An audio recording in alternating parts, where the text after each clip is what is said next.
welcome to Robert E. Howard Days. It's Friday morning, and everybody is still alive and awake and refreshed. We've all had breakfast.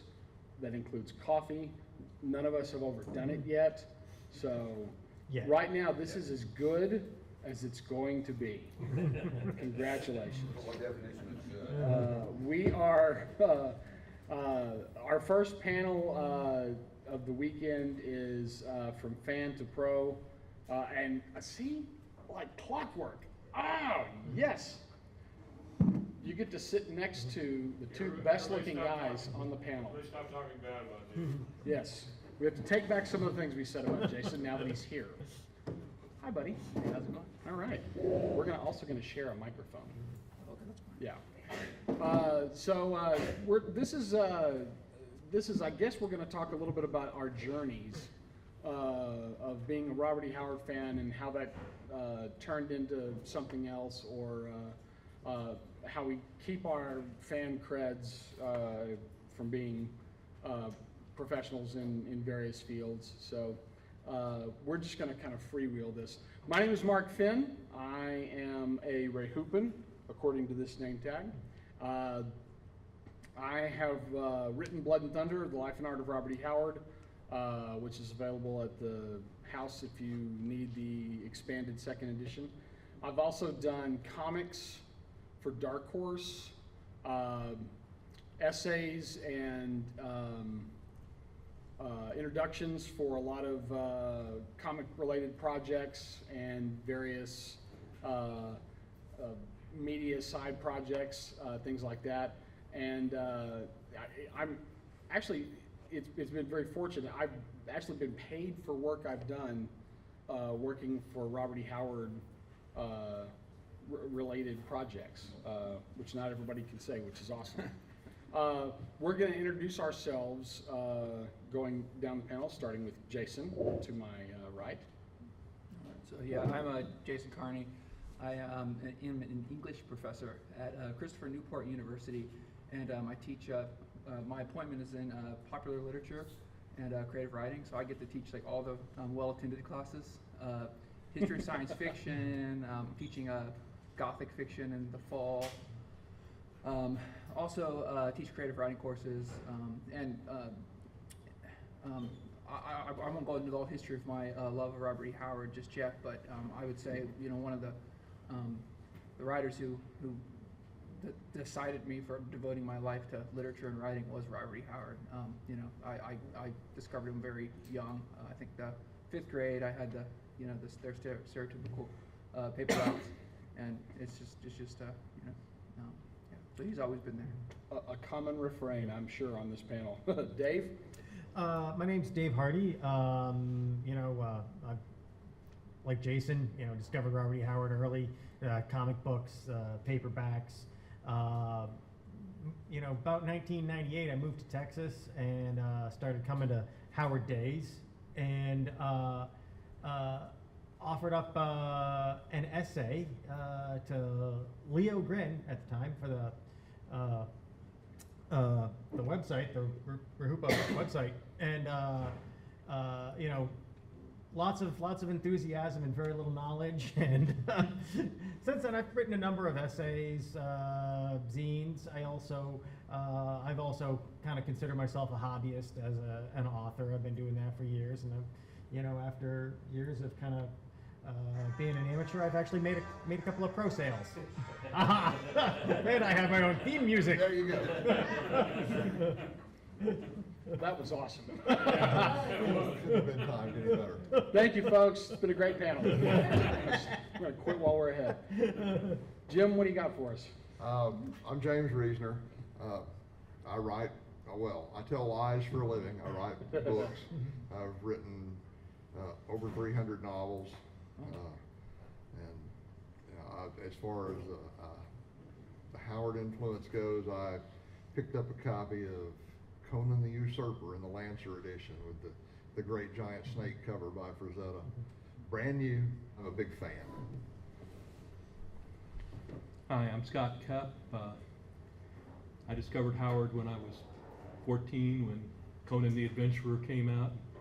had that wonderful Frazetta cover there with the half-naked girl and the sword and all the bodies. And going, man, I think I was 14 at the time, so it was like, this is me. I've been a professional writer off and on for 30 years. Some of my stories have Howard Lovecraft influences in them, but I'm a great example of how not to make a literary career. All right, so this panel should be called From Fan to Almost a Pro, because I don't think any of us have gotten rich parlaying our love of Robert E. Howard into something, but I think all of us have certainly been influenced professionally by Howard's work. I'm kind of curious. I'd like to get your thoughts on when you approach. Let's go ahead and just get into the fiction aspect of it. When you approach a piece of fiction, or you've got an idea for something that is, that plays with these relevant and recurring themes. There is a tendency to either hold back or put the kitchen sink in. What is your metric for how nutty you're going to get, and what do you have guidelines for how you incorporate some of the stuff into your work? And we'll start down here with Scott and go this way. One of my best friends is Joe Lansdale, and I use him as a role model, which means that there is no such thing as a kitchen sink. Right. That I throw whatever the hell I can in there, and the story I will have in Skelos number 5, is it Mark? 5?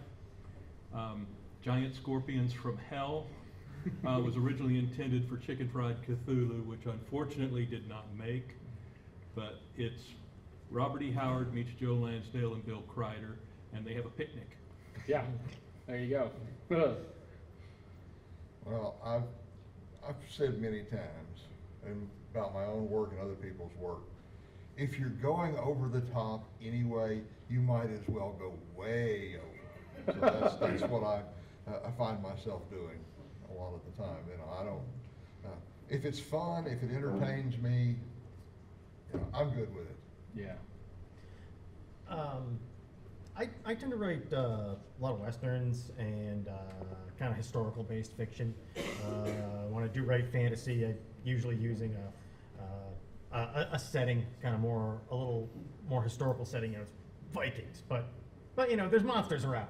Right. Arthuriana, but a demon might come out of the ground or something. But I guess where I tend to draw inspiration from Howard is characters that are driven, that have to do whatever they have to do, and man, I love putting in fight scenes. The bigger and more intense the battle, the better. Okay. Sure. Yeah, I think it's interesting because I see everything through like a literary historical perspective, because that's what I do. And Howard is a kind of naturalist. And American naturalism is a school of literature. We have one would be John Steinbeck. So Robert E. Howard, the founder of Sword and Sorcery, is comparable to a realist like John Steinbeck, and I do think Howard is a kind of realist. I think the reason why his supernaturalism works so good in his fiction is because he uses these fine brushstrokes to establish this really substantive, completely when I read Tower the Elephant, by that first paragraph, I can smell the sour ale, I can see the shadows slanting on the walls. And then, so when the supernatural actually does show up, when he violates the reality principle, it's after he has kind of drawn you into this very real world. And I think there's I can't quote, I don't have an encyclopedic mind the way some of these people do, but there's a letter where I think he's talking to Clark Ashton Smith, where he says, Conan is the most real character I've ever created. Right? Or say something like that? But yeah, so I guess what I learned from Howard is that fantasy is also, it's actually realism violated. So you got to establish the reality first through fine brushstrokes and a lot of details, and then you violate it. So when the supernatural thing shows up, you're just, you know, your head explodes. It's funny that you mentioned Steinbeck because we were just talking last night about Wild Water, where the reality is not violated, but that story has all of the earmarks of like Steinbeck at his most populist, you know, and certainly the drive and the sort of the angle of the protagonist in that is, to me, very Steinbeckian. I think certainly some of his shorter works, but it's cool that you brought that up. That's one of our favorite stories for a number of reasons. Yeah. Howard, I think, in his fantasy and even his other types of stories, he's really good at getting you right down on the ground with the people in that story. Some people have compared Howard to Dashiell Hammett, the hard-boiled mystery writer, and Hammett was said to have taken murder out of the drawing room and given it back to the streets and the people that it belonged to. Howard does the same thing in fantasy. Yeah. He grounds it in reality, exactly like you were saying. You know, And in Conan's case, he usually puts it back in the boomtown. Yeah. It's gritty worlds where people have kind of gritty, realistic motivations, but they're redeemed Right. by the protagonists who have a sense of duty, obligation to others, some, you know, as I say, the barbaric code of honor. And you know, I don't know if there's been a whole lot of fantasy written like that before then.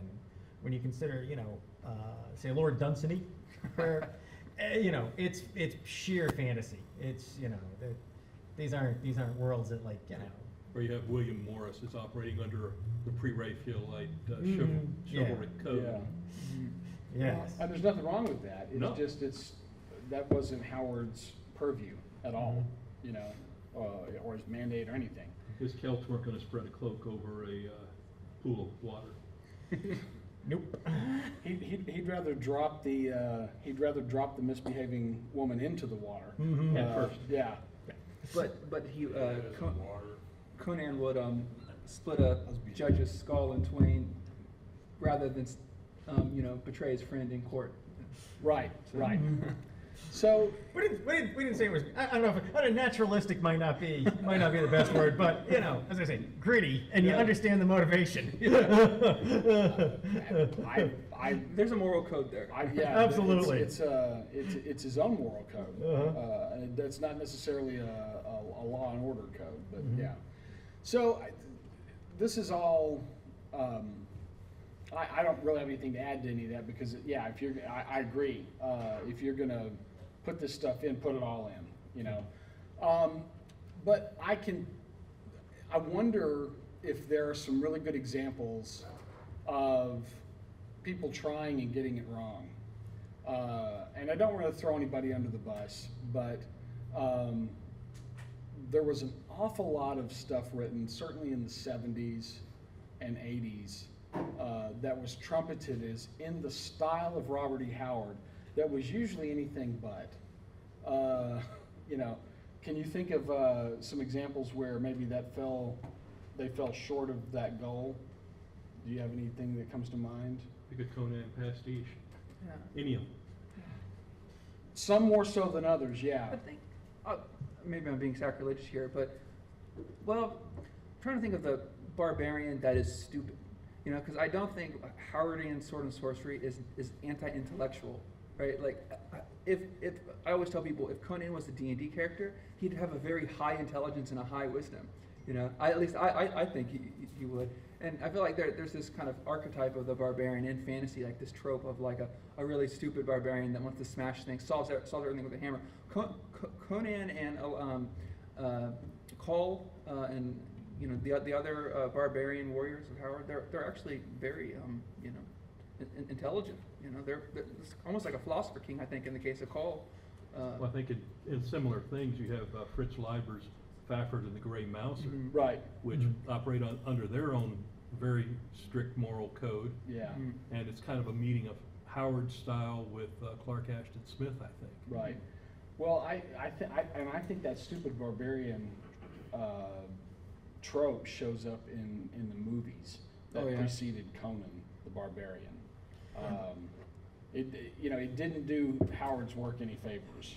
The problem with a lot of the stuff, the Conan pastiches, the other sword and sorcery novels that were in the tradition of Robert E. Howard, is the guys who wrote those just saw the trappings in Howard. Right. They saw the surface, they didn't see what was underneath it. And to be honest, a lot of these guys, it was just another paycheck. You know, the sword and sorcery was hot in the mid-70s. Yeah. Hey, I can do that. You know, Right.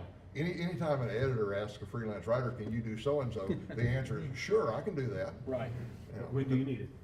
Yeah, exactly. How much? Yeah. So, there were guys who, had written, a Western the month before, and, some kind of men's adventure novel the month after, and their sword and sorcery novel was in between them. Right, right. And so that's what the level that you got. Well, of course, I fall into that category too. I at least try.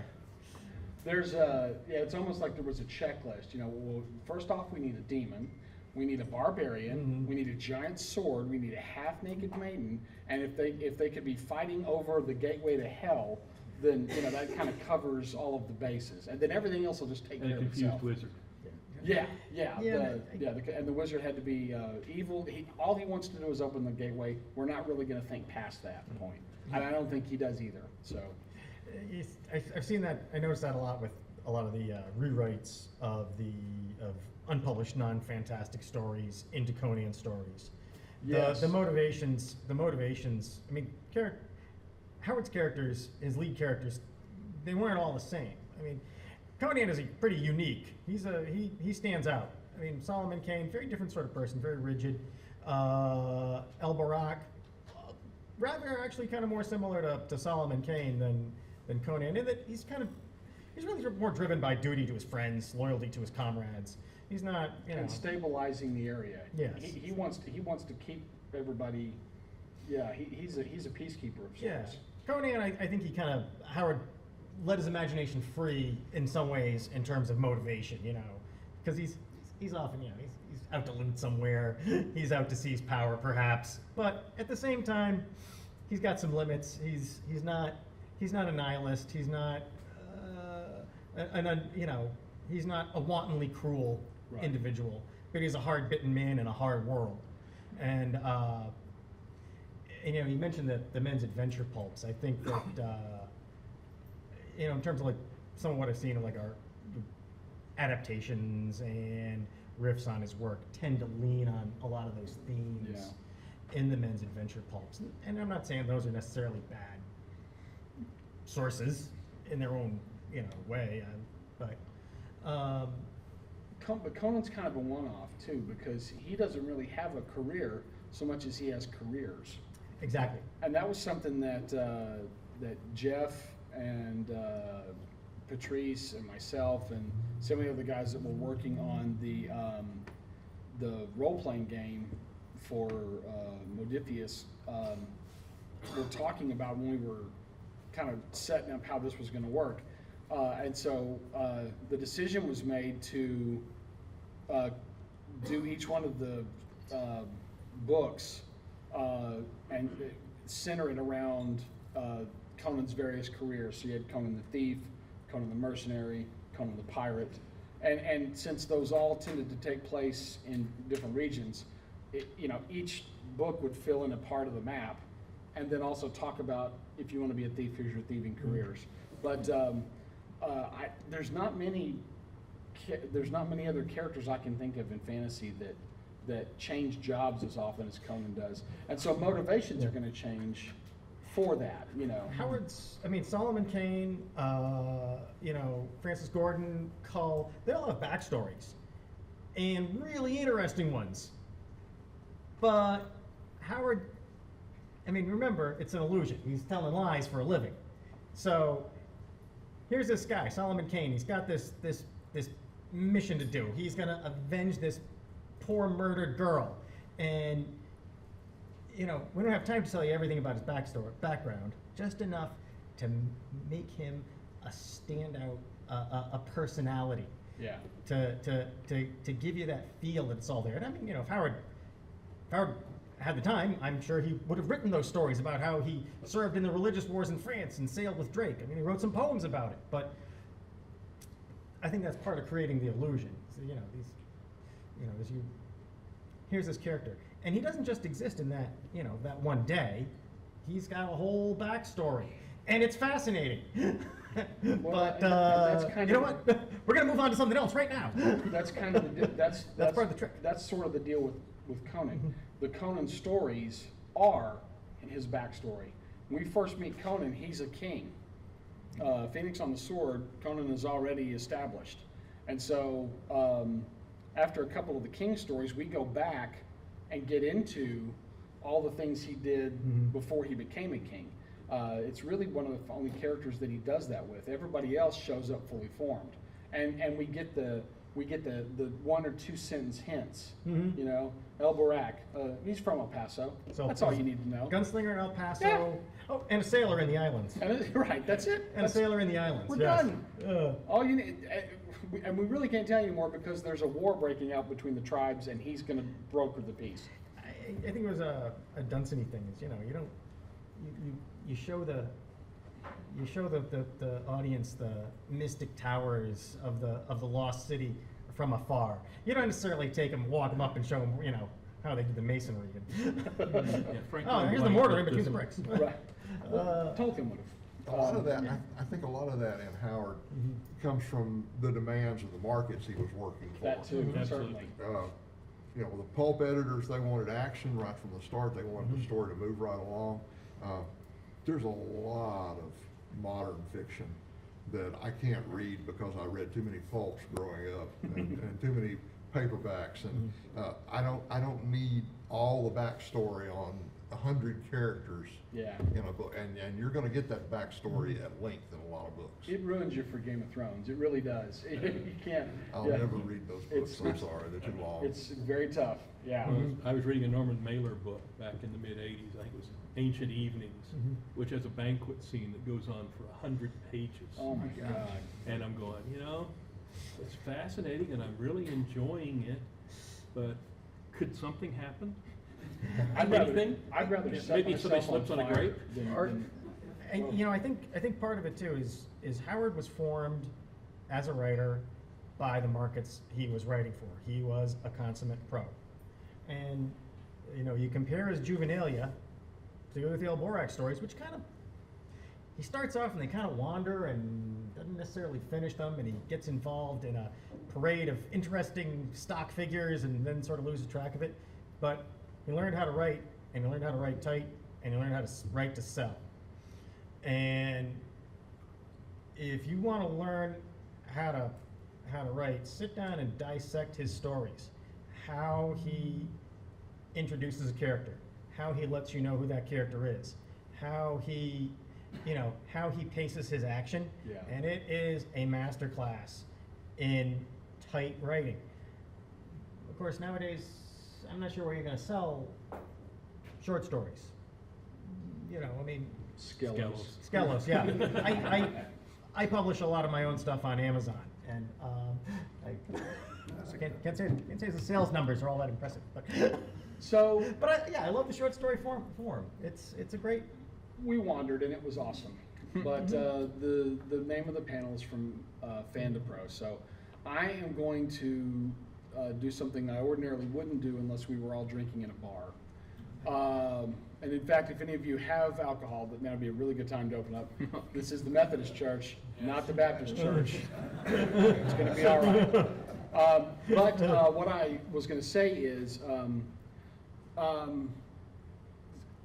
without inviting an essay, I wonder if you had one piece of advice to give somebody who wants to transition their writing into either essays, the professional essays, or at least professional level essays, or fiction writing, what's the one thing that you would offer up to them as a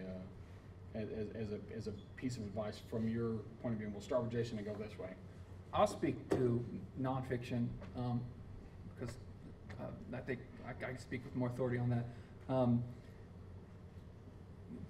Media-specific analysis. So don't just write about the virtual world that is rendered through the fiction as if it's real. You have to realize like he's using words, and so think about characters and allegory and the actual kind of literary techniques. Like focus on those. If you're going to bring in kind of history and sociology and psychology, do that after the fact. Always remember these are shadows on the wall. Conan isn't real. And think about how, in your analysis, focus on what the artist is doing to make you think he's real. With that said, also, read other literature. I love Howard, but if you read widely in the history of literature, Western literature specifically, you can see how Howard is responding to all sorts of things. Like, I think he's responding to 19th century, Victorian adventure fiction. He's responding to romanticism in some really compelling ways. Mm-hmm. There's a richness that comes through literary criticism when the critic is aware of like the whole kind of dialogue of literature that's been going on for a long time. That even so-called like my colleagues, who write in academic literary journals often get kind of myopic and only focus on their writer, and it's a shame. And just kind of frame what you're doing as a nonfiction writer with everything else. So. Dave? I would say, well, in terms of like, from my experiences in writing fiction, the way to get good at it is the way you get good at anything else. Practice, practice, practice. If you want to write for publication, start writing now, and when you finish that, edit it till it's really good, and then write another one. You got to have the confidence to be willing to put your stuff out there if you want to get it published. You got to have the thick hide to take rejection, and you got to be able to put aside your ego to know when you need to listen to advice and take criticism. But don't get caught in the trap of just waiting around for somebody else to validate you. If they don't pay your bills, don't pay them no money. Very good. Well, in fiction writing, I think if you've got the imagination, you've got the talent, that stuff can't be taught. It can be developed. It can, practice, practice, practice, like you said. If you want to increase your chances of selling, learn how to spell and learn how to use punctuation properly. Learn how to format manuscripts. Yeah, it's an art, but it's also a craft. And learn how to do that stuff so the editor doesn't look at what you've sent him and go, this is, I can't read this. It's just too sloppy. That's good. And That's there's really good advice. a surprising amount of pros who turn in sloppy manuscripts. So storytelling ability can overcome that, but yeah, learn to edit the stuff as best you can. I recall when Joe Lansdale was editing one of his Western anthologies, he showed me a manuscript that he received from a writer that was single-spaced, it covered the entire page, it had handwritten marks all over the front and the back, and he said, this is, stylistically, this is crap, but content-wise, this is amazing. He published 2 stories by this guy. Yeah. And it was wonderful. One of the things I would say is one of my success stories dealt with Cross Plains Universe, which was an anthology I did with Lansdale in 2006 of stories either featuring Howard, featuring some of his characters, or inspired by his visions. And I invited 50-something people to it. I got 35 stories back, and I think we published 21.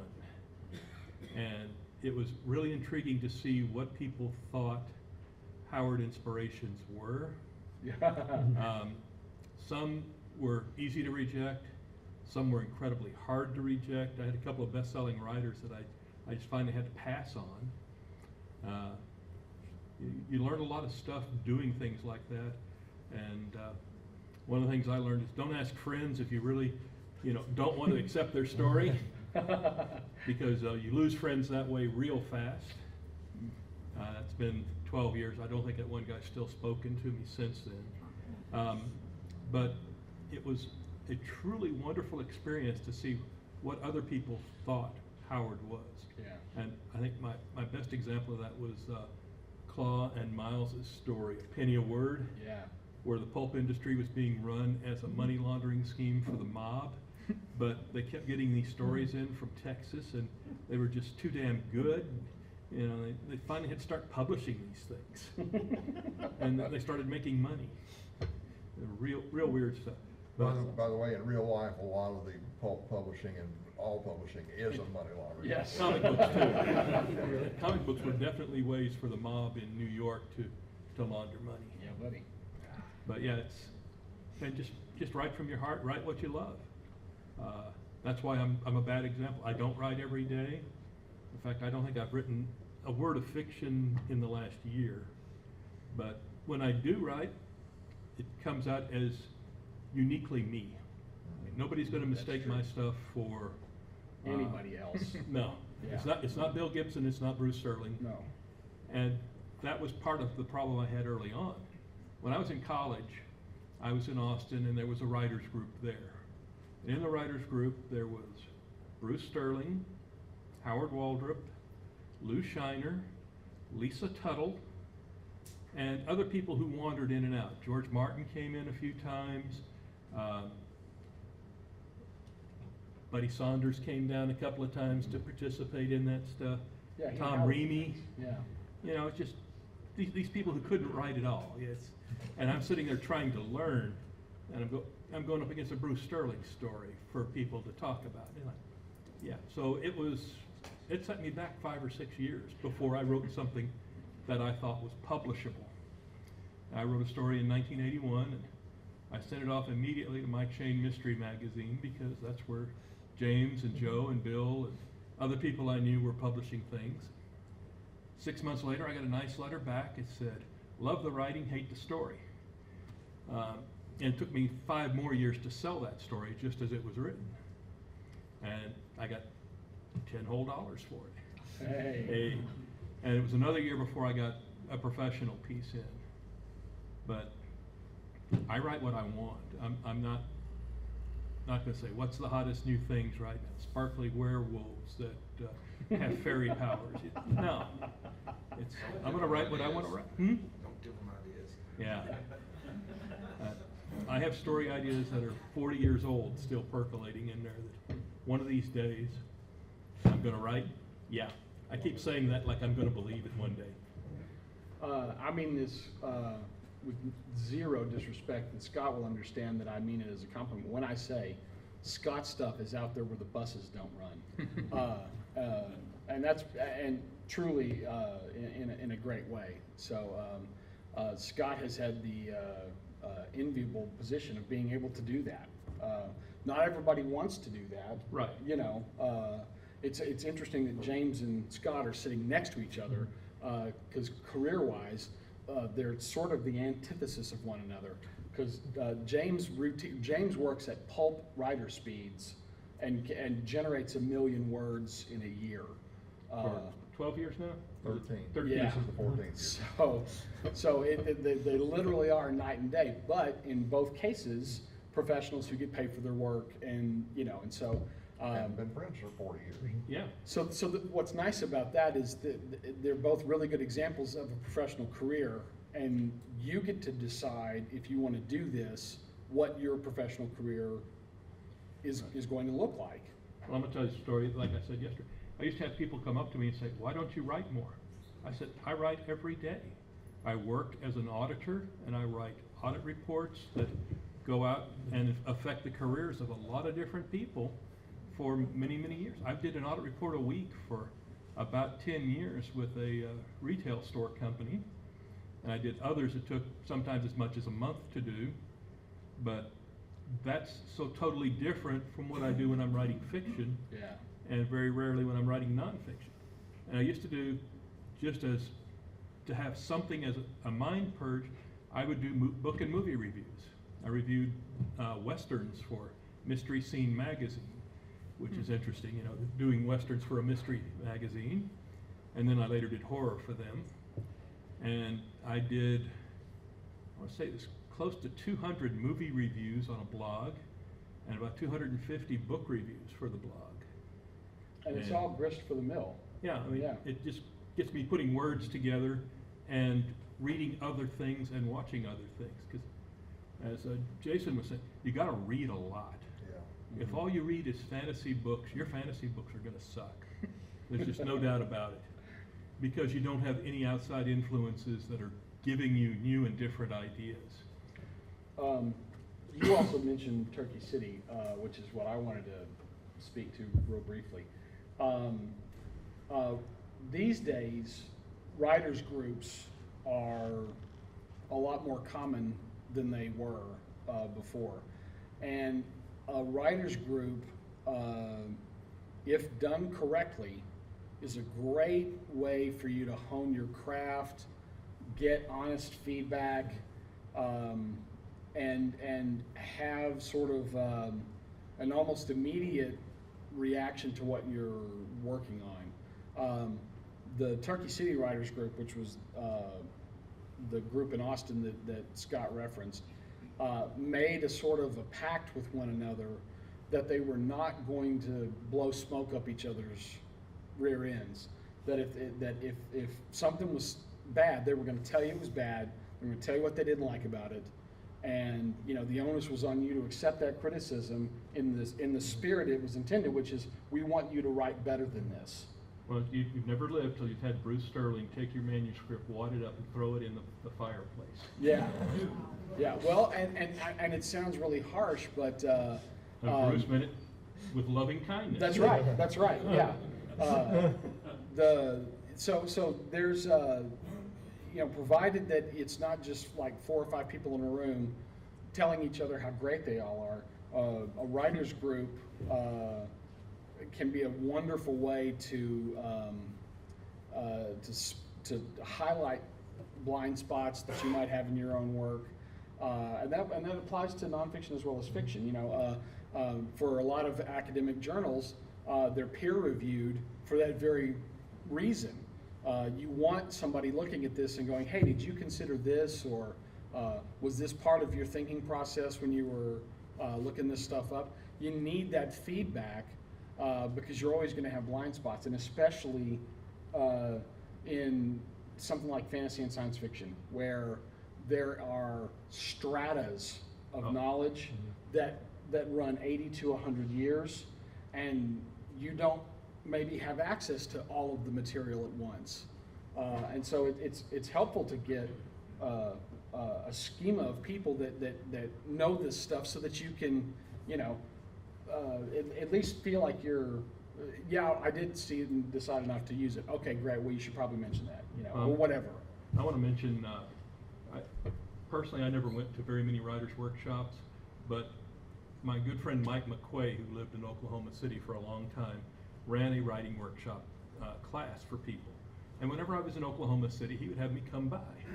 And one time he was sitting there and he said, Scott, I want you to do something for me. He says, I want you to read 13 Days of Glory to the group here. And 13 Days of Glory is my second published short story. It deals with the settling of Texas as a gay rights homeland, where everyone at the Alamo was a flaming transvestite, sat there dying for what they believed was right. And so I read this story, and when I finished, I saw this, you know, stunned look in the group there, and Mike says, now if this thing was published and well received, and if that happens, what makes you think you can't publish something else that you think is just really far out there?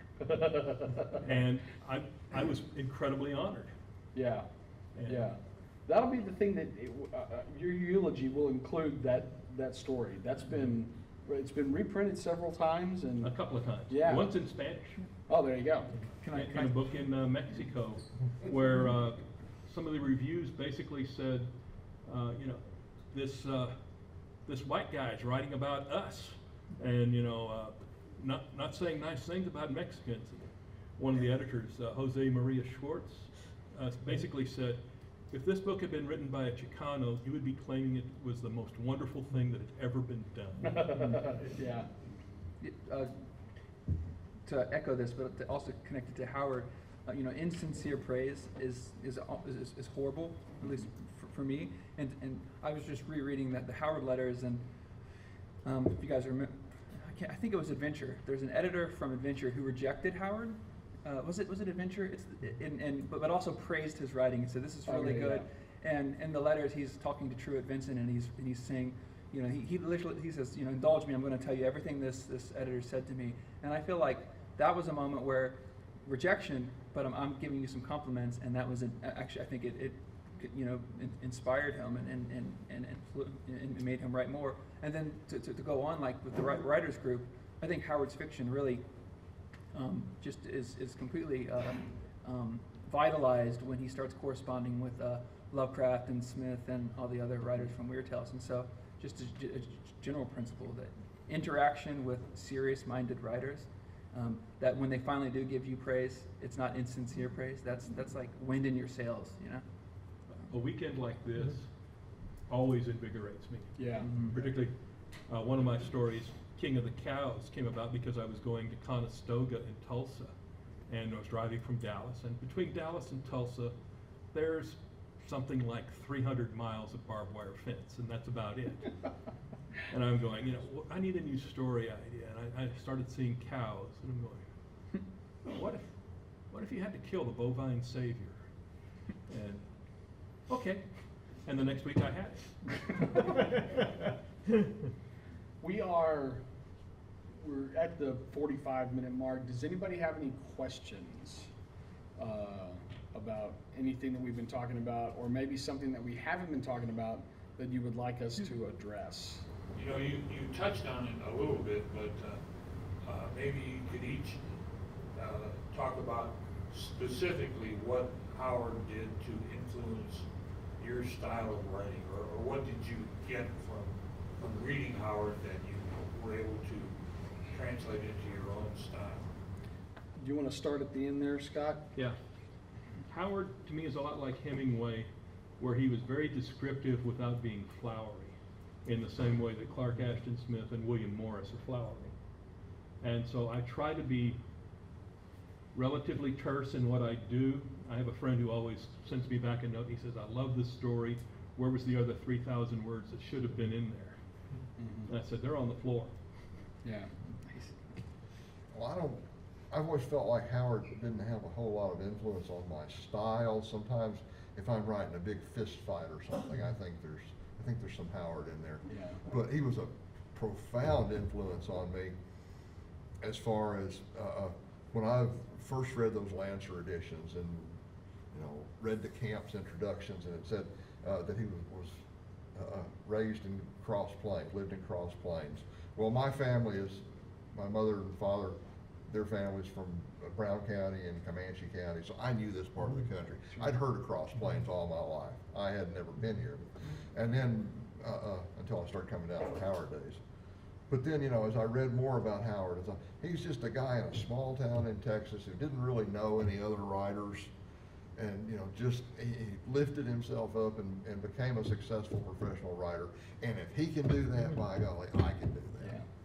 Yeah. I think that's how. Cross Plains got that Hazel doesn't. Mm-hmm. Yeah, what's Cross Plains got that Hazel doesn't? That's right. Dave? I'm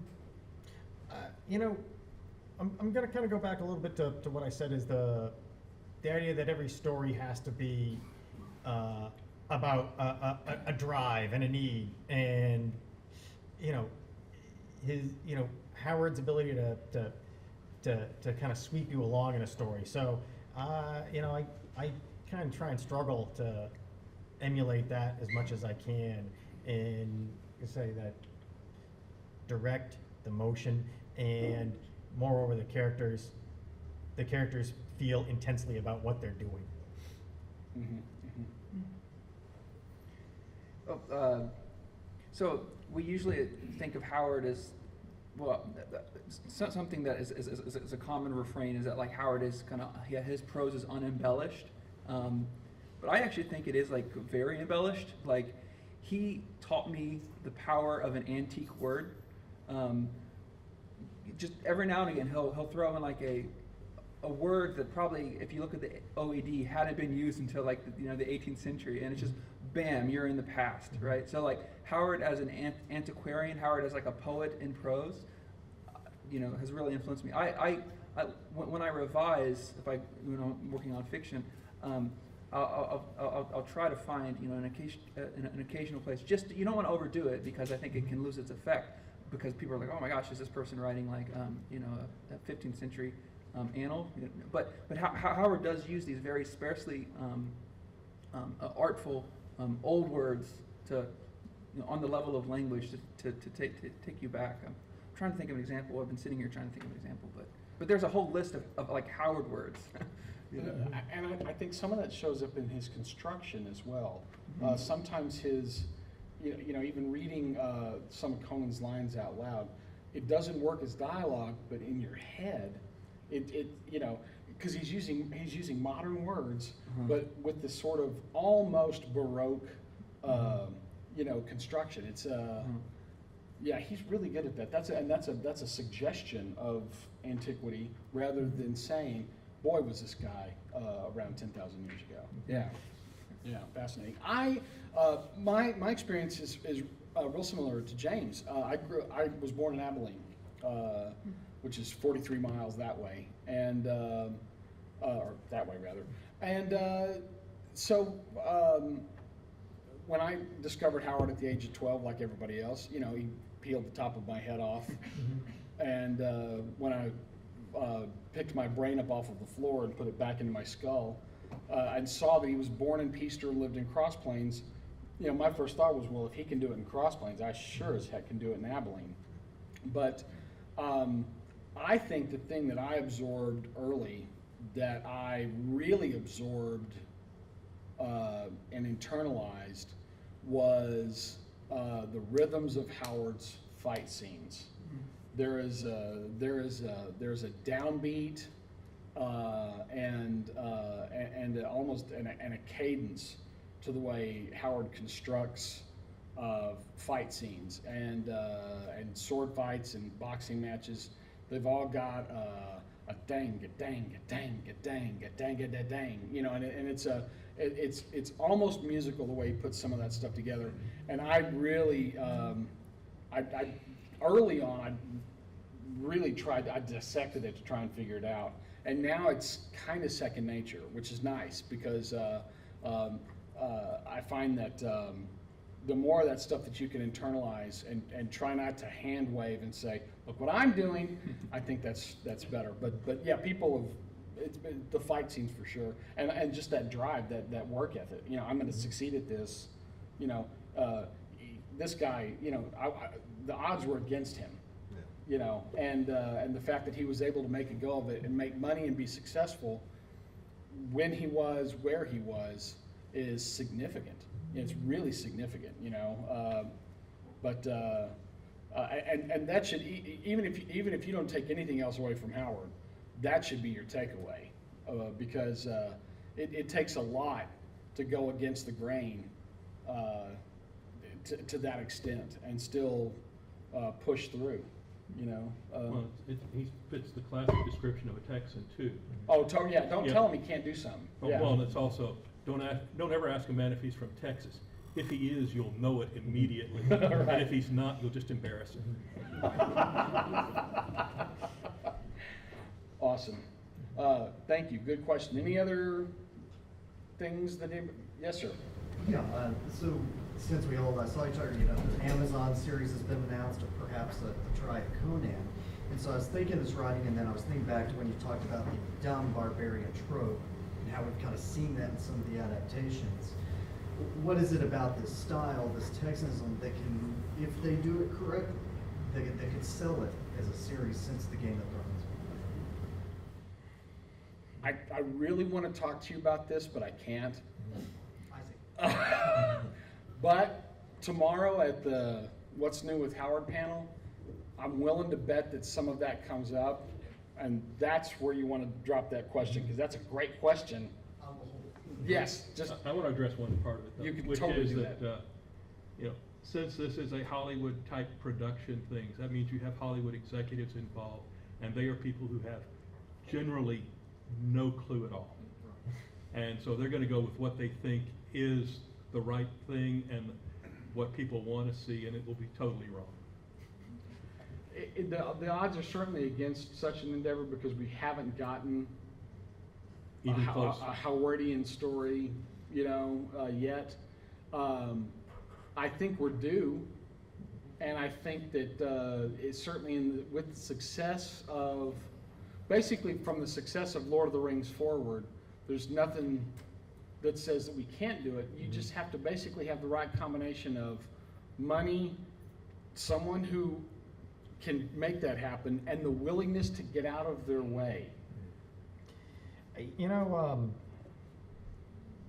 We kind of, I think with the success of Game of Thrones, I never expected to see a fantasy television series that Had took real itself seriously. Had real dragons too. And it was, right, yeah. And, it was, and I mean, I kind of think that the gritty realism is almost a little too heavy. They could use a little more of the sheer fantasy, but that's not an easy balance, and it's not one that's I think is necessarily readily apparent to people who aren't familiar with this style of sword and sorcery. If you're a fan of Robert E. Howard or Karl Edward Wagner, Charles Saunders, yeah, you get it. But I think a lot of the viewing public, it's like, well, fantasy, it's like orcs and dragons and boy wizards, right?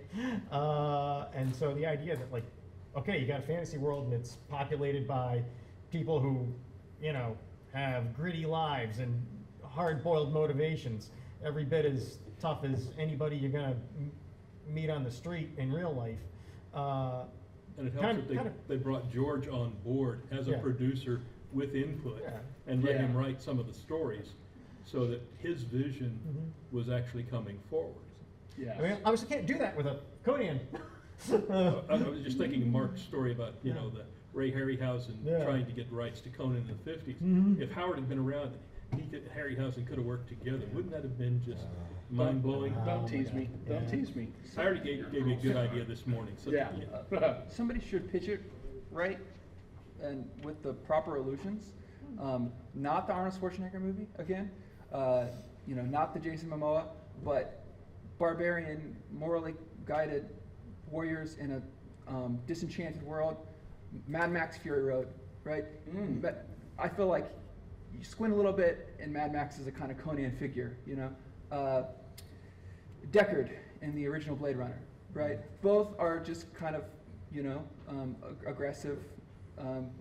They have to use violence to solve their problems, but they're not stupid, If they're D&D characters, they have high intelligence. They're not out there overthinking things. That's not what they do, right? Maybe Deckard does because he's a detective. But I feel like with Hollywood executives, they speak a language, and you have to use the right words, meaning you have to use the right illusions. And because if you say, if they're thinking Schwarzenegger movie and they're not recognizing what you want to do, then there are going to be some mistakes. That's Not that what I'm a we Hollywood expert Yeah. or anything, but the money will dry up real fast. yeah, Who they knows? need to recognize what Who you knows? want to do.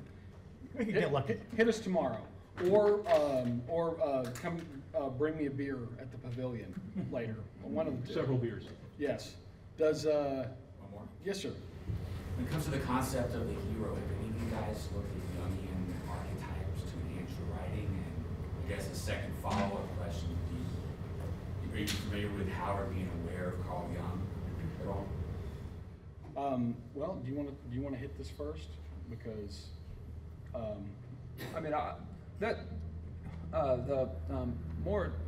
hero's journey. Joseph Campbell is what I think in independent right, like a scholarship, like hero's journey is a big influence. I think in the past, but I don't know if Carl. I mean, I don't know if Howard was aware of Carl Jung. Do you know if he was aware of Carl Jung? There's no real evidence in the letters that he knew anything about Carl Jung. He might have gotten a little bit of it secondhand, because that was very common at the time, magazine article or something. Mhm. Probably not. He was pretty widely read in a lot of things, but the idea of writing a piece of fiction with Joseph Campbell's hero's journey by your side really wasn't a thing then. I think what is interesting is you can find examples that fit right in with what Campbell said about Jungian archetypes in Howard's writing, which perhaps goes to proving some truth about what Jung and Campbell were getting at, but not necessarily that, Not intentionally. yeah, it's kind of like, if I drop a rock and land on some guy's head, it's not because I was influenced by studying Newton. Well, That's how rocks work, it's not quite a broken watch is right twice a day, but the stuff that he was reading and pulling from was stuff that they were looking at when they were building these academic models and conceits. So it makes sense that you see some of those parallels in the same way that you can shoehorn some of Nietzsche's Übermensch into the Conan thing.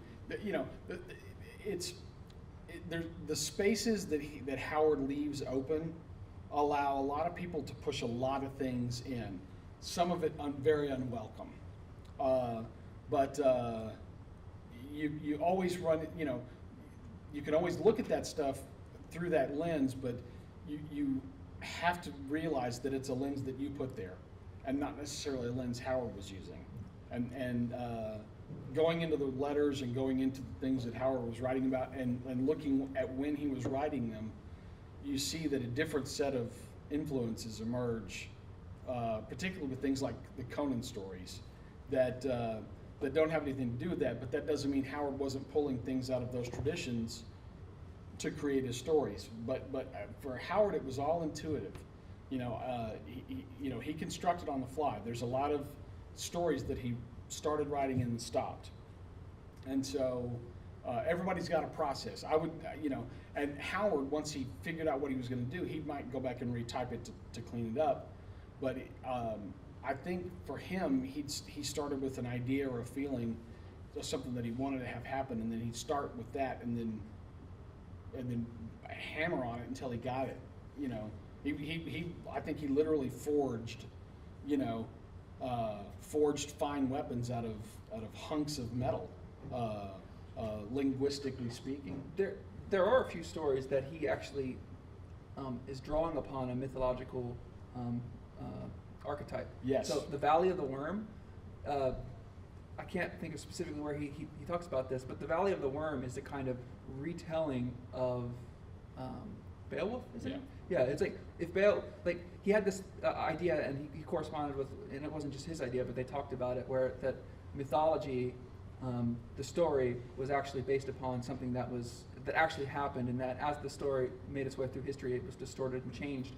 And so the Valley of the Worm, which is an excellent story, there's a mythological kernel there. I think, and that's objectively there. That's we have letters and evidence and stuff, but. It is time. Yes, we are out of time. Thank you, folks, for coming out.